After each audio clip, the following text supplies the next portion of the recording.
The UK has voted for change and Keir Starmer has won the general election with a landslide victory reminiscent of the Blair days.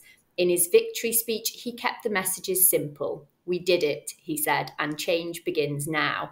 But what exactly will that change mean for UK taxpayers, and will everybody be happy with the price of it? Let's begin by considering the problem that Starmer and Reeves have to solve.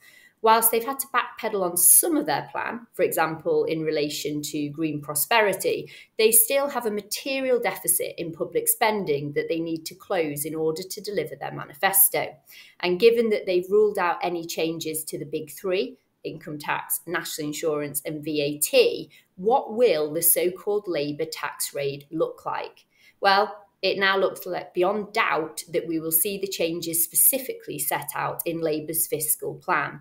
We can expect to see material changes to the non-dom regime, which is a big bet given that they've put a £3 billion price tag on it.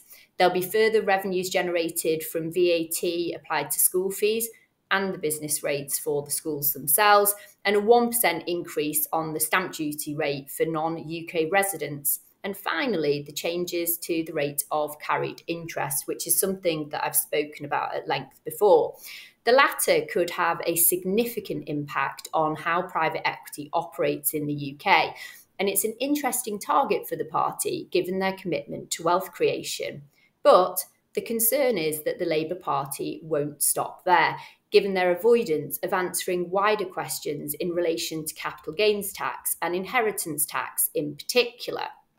Rachel Reeves has previously made comments that would suggest that we could rule out a wholesale equalisation of income tax and capital gains, as she does seem to appreciate that that could hurt investment and that wealth generators are an important part of a growing economy. However, I don't think that we can rule out that CGT rates might increase. Family wealth could also find itself casualty of this government, with speculation increasing about potential changes to inheritance tax as part of what it's believed Keir Starmer sees as an opportunity to redistribute wealth and address some of that intergenerational inequality. Now, in the scheme of things, inheritance tax is paid by quite a small group of taxpayers, about 30,000 last year, and it raises about 7.5 billion, which was a record because of the fiscal drag of frozen thresholds at the same time as property prices have continued to rise. So what that means in plain English is that families that wouldn't really consider themselves wealthy are now being caught by inheritance tax. Now, there are a few levers that could be pulled, from removing lifetime gift allowances or changing business relief and agricultural relief. But one thing's for sure, for those impacted, who in the main are hardworking people that have saved during their lifetime, there are unlikely to be any popular moves from the incoming Prime Minister.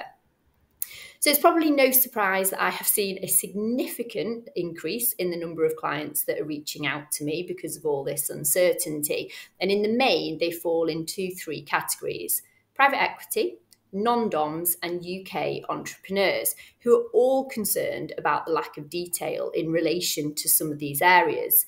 They're now considering their options as to how they hold assets and whether the UK is an appropriate long-term base for them. As the Labour Party will be well aware, these individuals are internationally mobile and have global options available to them. So the stakes are really very high, as these individuals are economically important to the UK. And if they vote with their feet en masse, there will undoubtedly be an impact. So how long have we got? Well, Labour have strongly suggested that they'll only hold one fiscal event each year, with the intention of giving the UK stability over its finances. The expectation is that the first budget will be held in the autumn, and with the Labour Party conference already set for late September, my best guess is that we have until October to get some detail. So until then, we will wait with bated breath.